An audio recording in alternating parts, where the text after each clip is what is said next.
인간 행동의 탐구와 교정 방송을 시작하겠습니다. 진행은 유승근 교수입니다. 오늘의 주제는 프로이드의 정신분석이 되겠습니다. 방송 순서는 특징, 기본과정, 정신구조가 되겠습니다.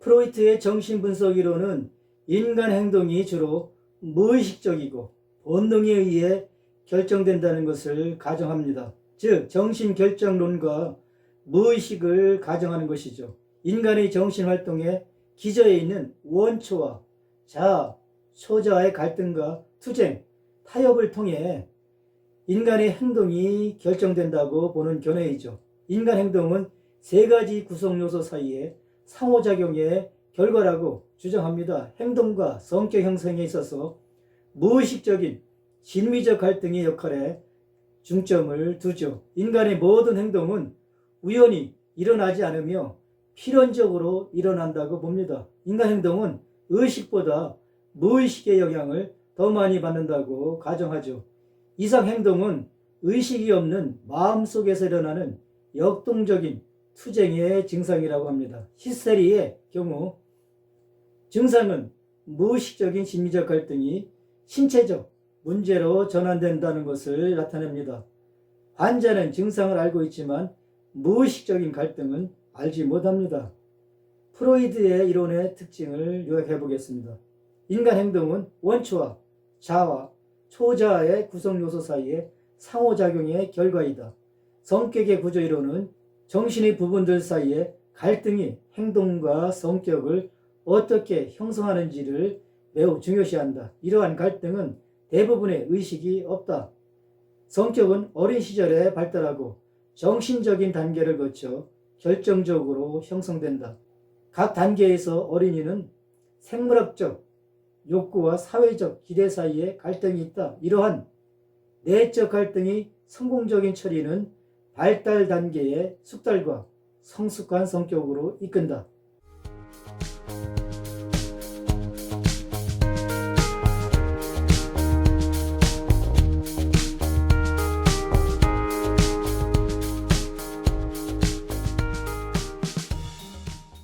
기본 가정을 살펴보겠습니다. 기본적인 가정은 무의식의 최우선, 초기 경험의 중요성과 결정론입니다.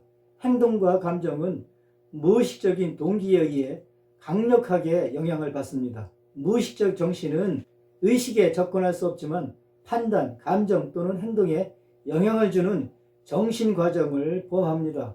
무의식 정신은 인간 행동의 주요 원천으로 빙산처럼 마음의 가장 중요한 부분을 볼 수 없는 부분이죠. 감정, 동기 및 결정은 실제로 과거 경험에 의해 강력하게 영향을 받고 무의식 중에 저장됩니다. 성인의 행동과 느낌은 어린 시절의 경험에 뿌리를 두고 있죠.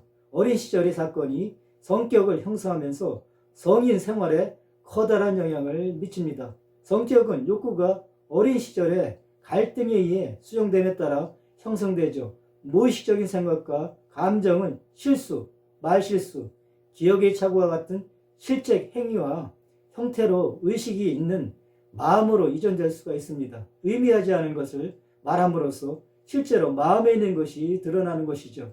말실수는 사건이 발생한 것은 아니지만 무의식적인 정신에 통찰력을 주고 모든 행동은 중요하며 결정론적이고 원인이 있습니다. 이처럼 정신역동이론은 행동이 통제할 수 없는 무의식적인 요인들에 의해 완전히 야기된 것으로 봅니다. 성격은 원초와 자아, 초자아로 구성되고 무의식의 일부는 의식적인 부분과 끊임없이 충돌합니다.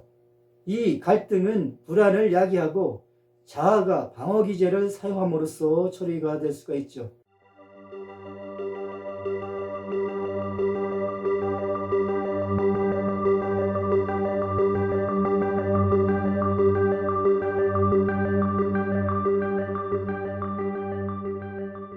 정신구조를 살펴보겠습니다. 프로이트는 성격을 이해하는데 매우 중요한 요소를 설명했습니다.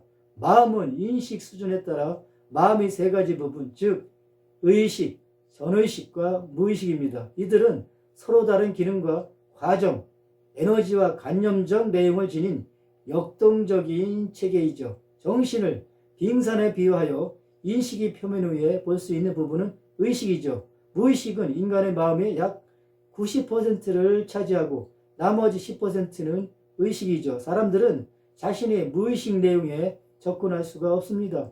외상적 기억, 부적절한 욕망, 해결되지 않은 갈등은 억압과 같은 자아방어 기제에 의해 무의식 중에 묻혀 있습니다. 행동은 내부 또는 심리적 힘에 의해 동기부여되며 비정상은 행동을 동기부여하는 내부 힘의 불균형으로 인해 발생합니다. 어린 시절에 외상과 같은 무의식적인 마음의 내용은 여전히 행동에 영향을 미칠 수 있으며 이로 인해 이상 행동이 발생할 수 있습니다.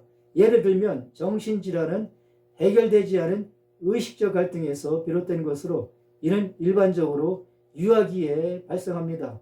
의식은 사람들이 현재 알고 있는 사고, 감정 및 행동과 같은 모든 것을 포함합니다. 예를 들면 식사를 하는 동안에 마음은 음식의 맛을 생각하고 있을 것입니다. 이러한 사고는 의식적인 사고에서 발생하죠. 의식은 정신의 가장 표층에 있으며 내 외부 세계로부터 정보를 받아들입니다. 의식적인 마음은 지금 관심을 기울이는 곳이죠. 그것은 현재의 사고, 과정과 관심 대상만을 포함하며 현재 인식이 매우 큰 부분을 구성합니다. 정신이 더 큰 부분은 의식의 표면 아래에 있는 전의식과 무의식이 됩니다.